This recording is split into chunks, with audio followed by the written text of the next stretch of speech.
ফিরে এলাম বিরতির পর, আর এবার আমরা নজর রাখবো উলুবেড়িয়ার দিকে। উলুবেড়িয়া লোকসভা কেন্দ্র, এখানেও জোর টক্কর, কারণ তৃণমূল কিন্তু সাজদা আহমেদের ওপরেই ভরসা রেখেছেন। এই উলুবেড়িয়া লোকসভা কেন্দ্র, যেখানে বিজেপির তরফ থেকে অরুণোদয় পাল চৌধুরী, কংগ্রেসের তরফ থেকে আজহার মল্লিক, এবং নজর থাকবে কারণ উলুবেড়িয়া পূর্ব, উলুবেড়িয়া উত্তর, উলুবেড়িয়া দক্ষিণ, শ্যামপুর, বাগনান, আমতা আর উদয়নারায়ণপুর, এই 7 বিধানসভা কেন্দ্র নিয়েই উলুবেড়িয়া লোকসভা কেন্দ্র। আমরা নজর রাখার চেষ্টা করব অবশ্যই এই মুহূর্তের ছবিটার দিকে। সন্তু আমাদের প্রতিনিধি রয়েছেন আমাদের সঙ্গে।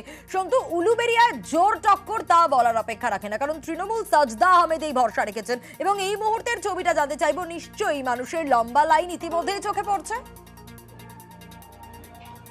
একদমই উলুবেড়িয়া লোকসভা কেন্দ্রের বিভিন্ন বুথে কিন্তু এই মুহূর্তে মানুষের লম্বা লাইন, যেহেতু গরম পড়েছে সেখানে মানুষজন কিন্তু সকাল সকাল এই ভোট দেওয়ার চেষ্টা করছেন। আর বুথের বাইরেও কিন্তু লম্বা লাইন এমনটাই কিন্তু দেখা যাচ্ছে। তবে বেশ কিছু সকাল বাড়তে কিন্তু বেশ কিছু অভিযোগও আসছে, যেখানে দেখা যাচ্ছে বিজেপির যেটা অভিযোগ, আমতার জয়পুরের দেবগ্রাম 223 নম্বর বুথ, সেখানে কিন্তু বিজেপির অভিযোগ গতকাল রাতে কিন্তু তৃণমূলের বাহিক বাহিনী তারা এসে তার বুথ সভাপতিকে খুঁজছিল, সে তাকে না পেয়ে তার ভাইপোকে কিন্তু করে ঢাল অস্ত্র দিয়ে আঘাত করে। এমনকি আলিপুরে যেখানে অভিযোগ আসছে 231, 232, 233 নম্বর বুথ, সেখানে কিন্তু কংগ্রেস এজেন্টকে হুমকি দিয়ে বের করে দেওয়া হয়েছে। এবার এছাড়াও বিজেপি কর্মীদের কিন্তু একাধিক জায়গায় হুমকি দেওয়া হচ্ছে বলে এমনটাও কিন্তু অভিযোগ করা হচ্ছে বিরোধীদের তরফ থেকে। তবে এখনো পর্যন্ত আফটার অল দেখতে গেলে শান্তিপূর্ণভাবেই চলছে, এবং সকাল সকাল মানুষের লম্বা লাইন দেখা যাচ্ছে উলুবেড়িয়ার বিভিন্ন বুথে।